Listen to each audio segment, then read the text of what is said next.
with everything that you've just described now,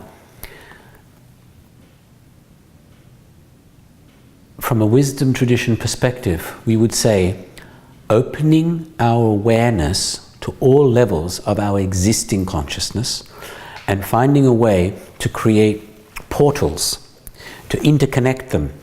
Because one thing that wisdom traditions speak of is that we are like a passenger driving in a car, but actually we're in the back of the car, in the boot. And it's not until we go over some very, very large bump where the boot just opens up automatically and the light shines in, that's our first awakening. And then most of us upgrade to the back seat.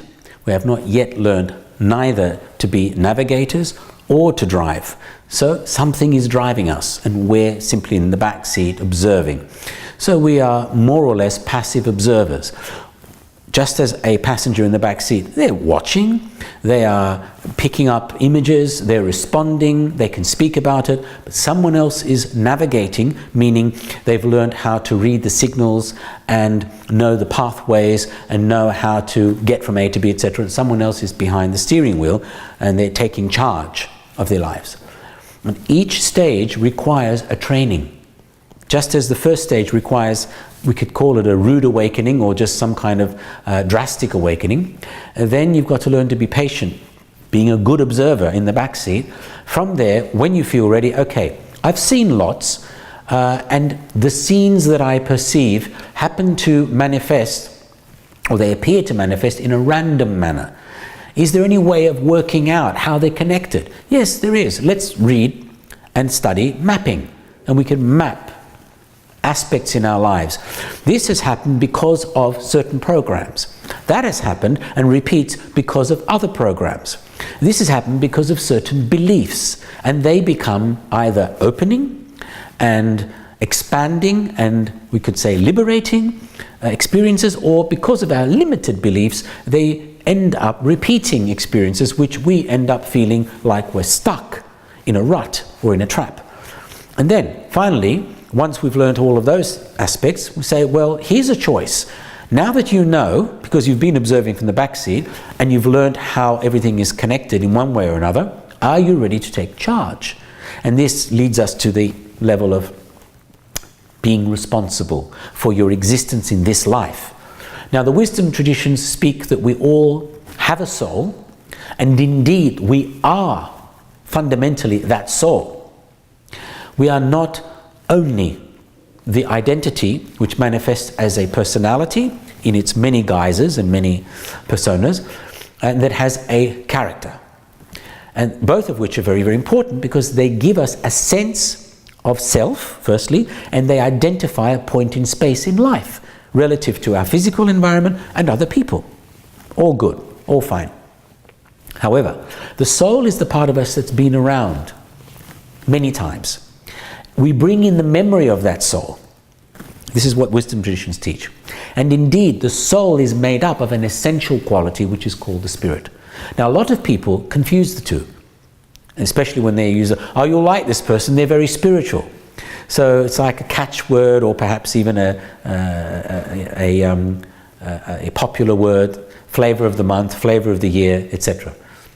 What is important to understand throughout all of this is that there is some kind of connection from the level of the physical, hence the substantial and we can call them the subatomic particle level, through the identity, which has its manifestation externally, which is basically your personality and the internal qualities that we inherit, both genetically and that make up our main, I call them mother programs, so that's the character. Then there's another level that has a memory, that links us to previous ideas, concepts, or even experiences that are beyond what we've experienced in this life. They could be, for example, these people who have received donor organs, and they find themselves doing things that they never did before, and then they'll do homework and find out that the person whose heart or kidneys they have were very attracted to chicken nuggets and drinking beer, and it's a woman who has no interest in chicken nuggets or drinking beer. So there's a memory of some form that gets passed on. Now, the important thing to understand about all of this is that there's a continuity, and from the wisdom tradition perspective, it isn't black and white, where you have a physical body. We can either buy into the idea that there's a soul or not. We can easily talk about the physical and its substance, therefore matter, and there is some level of energy. And the energy could be, we could say that's the mind, so that's the energy body, and the substance or the matter is the physical body. Two very, we can say, rough categories that help us to make some sense of, okay, I think and feel good, I can't see them, but I only can see the impact of them, both on my body physically, because science and biology have helped us to understand this, and the impact on other people. And then there's the physical body. So it's some kind of recipient that acts as a reference that helps to make some connection. However, psychology, the psi part, the psy, the Greek word, psyche, means soul.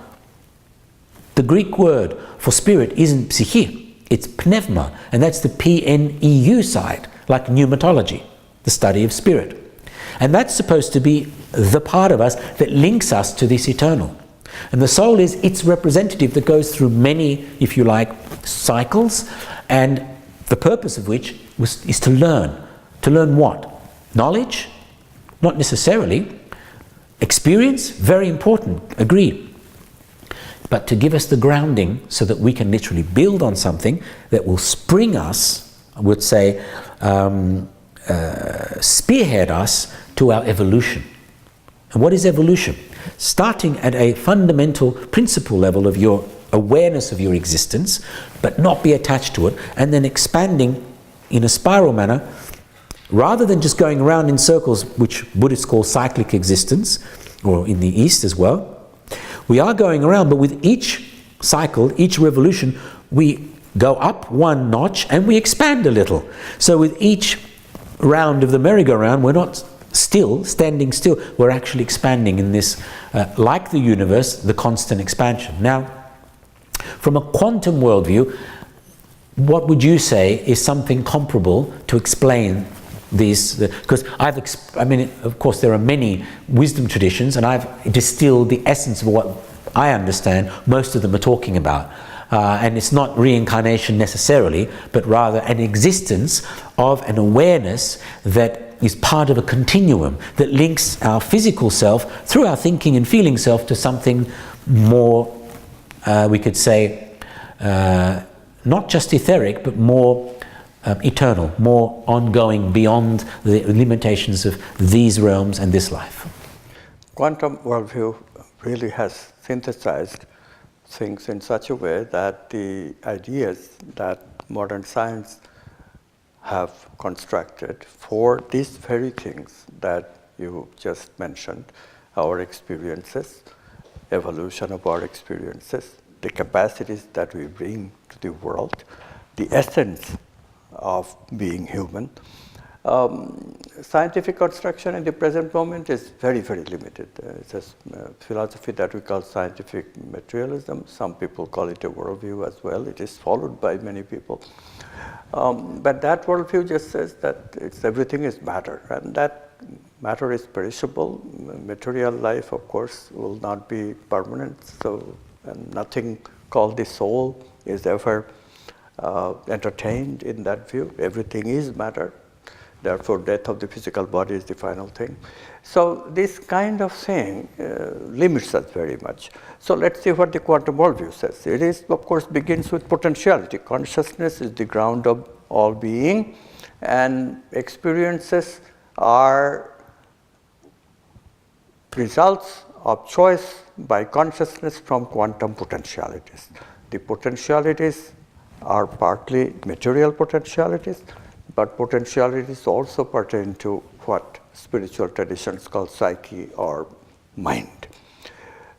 For the purpose of discussion, let's just recognize that our experiences are really fourfold. This we already have an inkling from Jungian psychology. Carl Jung studied personality types, and he found that indeed there are 4 types of personalities corresponding to 4 types of experiences: sensing, matter; feeling, vital energies; thinking, mind; and intuiting, the archetypes that I mentioned before. And these archetypes are values such as love, beauty, justice, truth, abundance. I have mentioned them too. So, corresponding to these 4 types of experiences, as manifestation takes place in the brain, for which the idea of representation making is very useful. Consciousness is represented in the brain as the self, which then experiences the objects of experience in 4 different ways: sensing, feeling, thinking, and intuiting. And then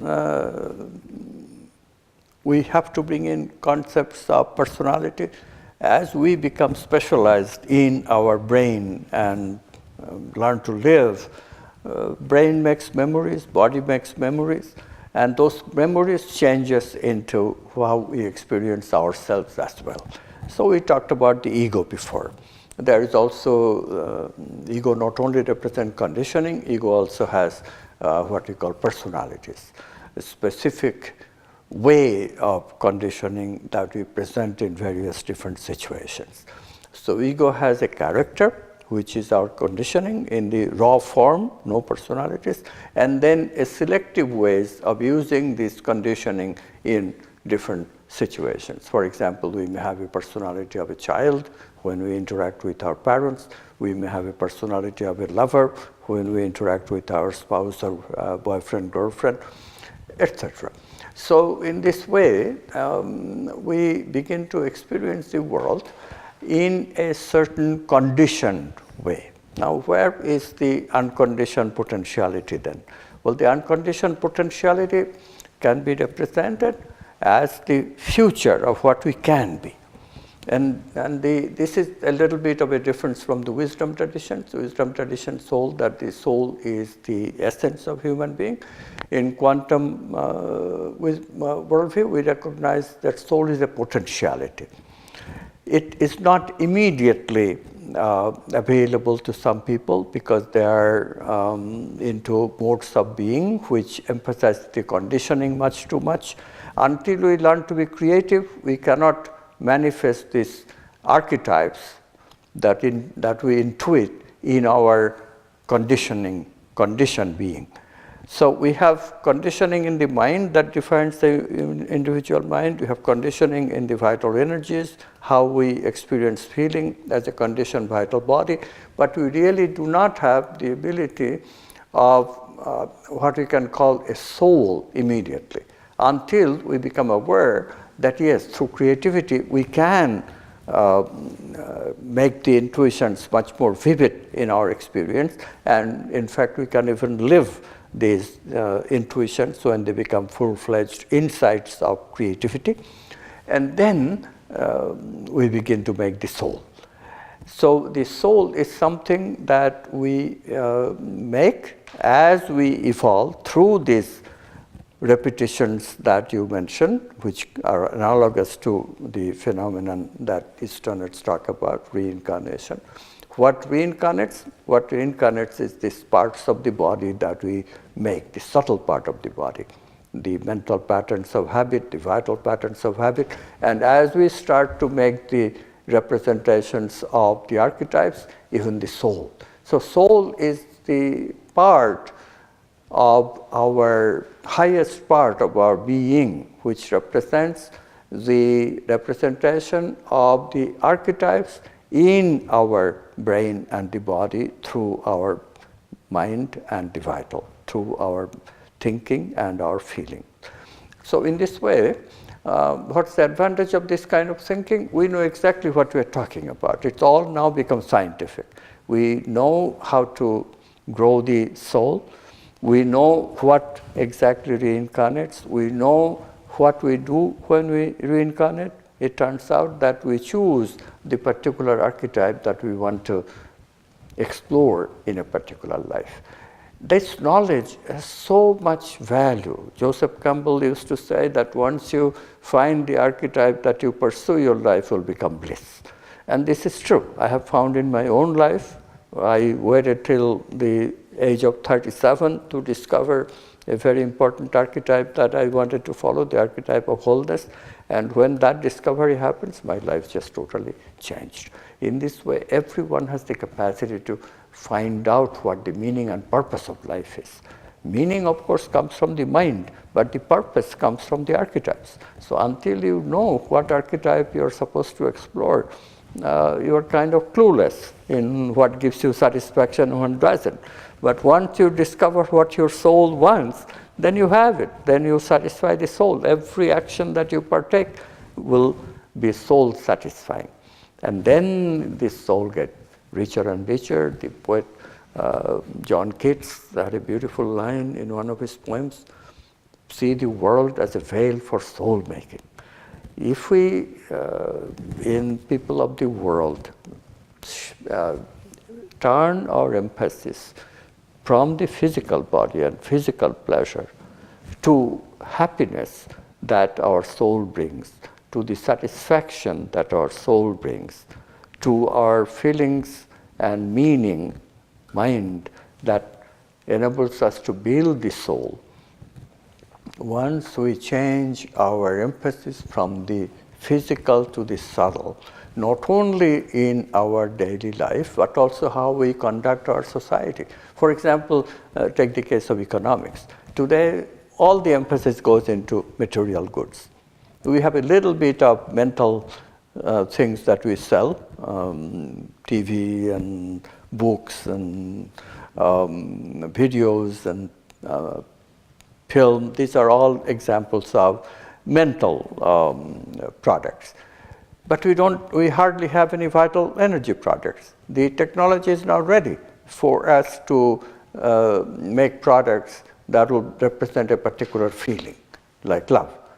What's the advantage? You buy it and you consume it, but it purifies you. Just as consumption of a book gives you new meaning. It can. It does not have to be just purely entertainment. And even if it is purely entertainment, there always will be a morale. There will always be a message. And that message is how we advance in our soul making. And similarly, if we learn to have products that brings us higher noble feelings, then we again prepare ourselves for soul making. So the society has to change by changing emphasis on what we produce, what we consume, where we put our emphasis. We have to move from the pleasure-centered life, which is really bringing in a lot of pain as well. People just don't get it because, you talked about bumps. Yes, we are like the backseat driver. We live in our ego persona, don't even realize that the real driver is the unconscious, and the part of the unconscious is the Freudian unconscious, which is the unconscious of suppressed and repressed emotional trauma and all that stuff. That's the life we live. Then there is a bump and we become a little bit aware, and then gradually we bring the quantum self into action, gradually we bring creativity into action, and our life starts changing. And of course, evolution is very clear. The purpose of evolution is to shift our mode of operating. When initially we are allowing the unconscious or subconscious to drive us, then we hardly have any soul to speak of because we have not even started creativity. Process of creativity demands that we become aware that our driver can be changed from unconscious to the conscious quantum self, which has access to the unity, where the real freedom of choice to take us to the archetypes lie.